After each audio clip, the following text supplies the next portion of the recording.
अस्सलाम वालेकुम। मेरा नाम है एडवोकेट अली हैदर नकवी और आप देख रहे हैं मेरा ऑफिशियल यूट्यूब चैनल। हज़रत अब्दुल्ला बिन सलाम इस्लाम कबूल करने से पहले एक यहूदी आलिम थे। जब रसूल खुदा सल्लल्लाहु अलैहि वसल्लम मक्का से हिजरत करके मदीना गए, तब हज़रत अब्दुल्ला बिन सलाम ने इस्लाम कबूल किया। हज़रत अब्दुल्ला बिन सलाम फरमाते हैं कि मैं भी दूसरे लोगों की तरह रसूल खुदा सल्लल्लाहु अलैहि वसल्लम को देखने गया। जैसे ही मेरी नज़र आपके चेहरे अनवर पर पड़ी तो मुझे यकीन आ गया कि ये चेहरा किसी झूठे का नहीं हो सकता। रसूल खुदा ने जो पहली मरतबा गुफ्तगू फरमाई वो ये थी, ए लोगों, कसरत से अस्सलाम वालेकुम कहा करो, भूखों को खाना खिलाया करो, और जब रात को लोग सो रहे हों तो तुम नफल पढ़ा करो। इस तरह तुम सलामती के साथ जन्नत में दाखिल कर दिए जाओगे। रसूल खुदा का ये बयान आपको जामिया तिरमिज़ी और इब्ने माजा में मिल जाएगा। हज़रत अब्दुल्ला बिन सलाम ने ये जो कहा कि मैं रसूल खुदा के चेहरे को देखते ही पहचान गया कि ये चेहरा किसी झूठे का नहीं, इसकी वजह यह है कि रसूल खुदा के चेहरे मुबारक से नूर नबूवत की किरणें फूट रही थीं। वैसे भी रातों को अल्लाह ताला के सामने आहोजारी करने वाले नमाजी और बुजुर्ग अपने चेहरों से पहचाने जाते हैं, तो फिर इनके सरदार हज़रत मोहम्मद सल्लल्लाहु अलैहि वसल्लम कैसे ना पहचाने जाते। सही बुखारी में लिखा है कि हज़रत अब्दुल्ला बिन सलाम रसूल खुदा की खिदमत में हाजिर हुए और कहा, मैं आपसे 3 सवाल पूछूंगा जिनके जवाब सिवाय नबी के किसी को नहीं आते। पहला सवाल ये है कि क़यामत की सबसे पहली अलामत क्या है।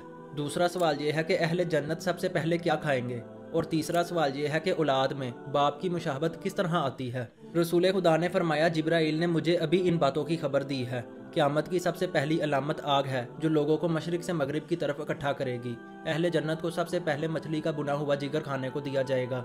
तीसरे सवाल का जवाब रसूल खुदा ने यह दिया कि जब मियाँ बीवी हम बिस्तरी करते हैं तो अगर खावंद का पानी बीवी के पानी पर सबकत ले जाए तो औलाद में बाप की मुशाबहत होगी, और अगर बीवी का पानी खावंद के पानी पर सबकत ले जाए तो औलाद में माँ की मुशाबहत होगी। ये जवाबात सुनते ही हज़रत अब्दुल्ला बिन सलाम ने कहा, मैं गवाही देता हूँ कि आप अल्लाह के सच्चे रसूल हैं। इसके बाद हज़रत अब्दुल्ला बिन सलाम ने रसूल खुदा से कहा, यहूदी एक बहुतान तराश कौम है। अगर उनको आपके सवालात करने से पहले ये पता लग गया कि मैंने इस्लाम कबूल कर लिया है तो वो मुझ पर भी बहुतान लगाएंगे। अब आगे कुछ यूं हुआ कि रसूल खुदा ने यहूदियों को बुलाया। हज़रत अब्दुल्ला बिन सलाम घर में एक तरफ छुप गए। जब यहूदी आए तो रसूल खुदा ने उन्हें इस्लाम की दावत दी, लेकिन उन्होंने इनकार कर दिया। इसके बाद रसूल खुदा ने उनसे पूछा, अब्दुल्ला बिन सलाम तुम्हारे मजहब का कैसा आदमी है। यहूदियों ने कहा कि वो हमारा सरदार और हमारे सरदार का बेटा है। वो हम में सबसे ज्यादा आलिम और हम में सबसे ज्यादा आलिम का बेटा है। वो हम में सबसे बेहतर और हम में सबसे बेहतर का बेटा है।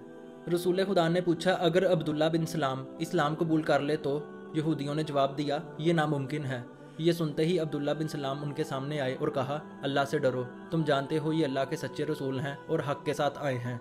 अब वही यहूदी कहने लगे, तुम झूठ बोलते हो, तुम सबसे बदतर इंसान हो और सबसे बदतर इंसान के बेटे हो। ये सुनकर रसूल खुदा ने उन यहूदियों को बाहर निकलवा दिया। ये था हज़रत अब्दुल्ला बिन सलाम के इस्लाम कबूल करने का मुकम्मल वाक़या। आपको ये वीडियो कैसी लगी है कमेंट करके ज़रूर बताएं। अगर आपको ये वीडियो पसंद आई है तो इस तरह की मज़ीद वीडियोज़ के लिए मेरे चैनल को सब्सक्राइब करें। शुक्रिया। अल्लाह हाफिज़।